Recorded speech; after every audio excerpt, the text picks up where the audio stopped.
যদি কোনো সেন্টেন্সে স্থান এবং সাল থাকে ওই বাক্যে ওয়াজ বর্ণ বসবে। আসসালামু আলাইকুম, নিশ্চয়ই তোমরা ভালো আছো। আজকে আমি নতুন একটি ভিডিও নিয়ে তোমাদের সামনে হাজির হয়েছি। আজকে যে বিষয়টি নিয়ে আলোচনা করব সেটা হচ্ছে ওয়াজ বর্ণ এর ব্যবহার। চলো দেরি না করে দেখে নেওয়া যাক। ওয়াজ বর্ণ এর ব্যবহার আমরা একটু জানার চেষ্টা করব সেই দুটি শব্দ কি। শুরুতে সাবজেক্ট, এরপর বসবে ওয়াজ বর্ণ,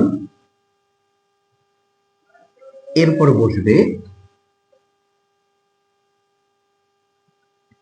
স্থান অথবা সাল। অর্থাৎ যদি কোনো সেন্টেন্সে স্থান এবং সাল থাকে ওই বাক্যে ওয়াজ বর্ণ বসবে, অর্থ জানো কিংবা না জানো। ওকে, আমরা কিছু বোর্ড কোশ্চেন দেখব এবং সেগুলো সলভ করব। She dash in Italy, Dinajpur board 2024। আচ্ছা, এখানে আমাকে প্রথম যে কাজটি করতে হবে স্থান এবং সাল খুঁজে বের করতে হবে। তাহলে এখানে দেখো স্থান ইটালি, যেহেতু এই সেন্টেন্সে স্থান আছে ইটালি, সুতরাং এখানে অর্থ না জানলেও এখানে বসবে ওয়াজ বর্ণ।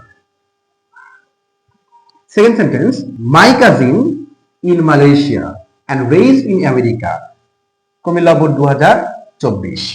অর্থাৎ এই সেন্টেন্সে মালয়েশিয়া একটি স্থান, রাইট? তাহলে আমরা কিন্তু বলেছিলাম যে স্থান থাকবে, নিঃসন্দেহে এই বাক্যে ওয়াজ বর্ণ বসবে। Lalon Shah dash into a Hindu family, Jessore board 2024 সাল। এখানে আমরা দেখতে পাচ্ছি, এখানে একটি স্থান দেখতে পাচ্ছি, অর্থাৎ হিন্দু ফ্যামিলি। সুতরাং এখানে অর্থ না জেনেও কি বসবে? ওয়াজ বর্ণ। She dash in a remote village, Sylhet board 2024। তাহলে আমরা এখানে একটা রিমোট ভিলেজ দেখতে পাচ্ছি, দ্যাট মিন এটা একটি স্থান। যেহেতু স্থান আছে সুতরাং এখানে অর্থ না জেনেও ওয়াজ বর্ণ বসাতে পারবে। He dash in London, Barishal board 2024। তাহলে এখানে আমরা দেখতে পাচ্ছি যে লন্ডন, অর্থাৎ এখানেও কিন্তু স্থান দেখতে পাচ্ছি, সুতরাং এখানে ওয়াজ বর্ণ বসবে।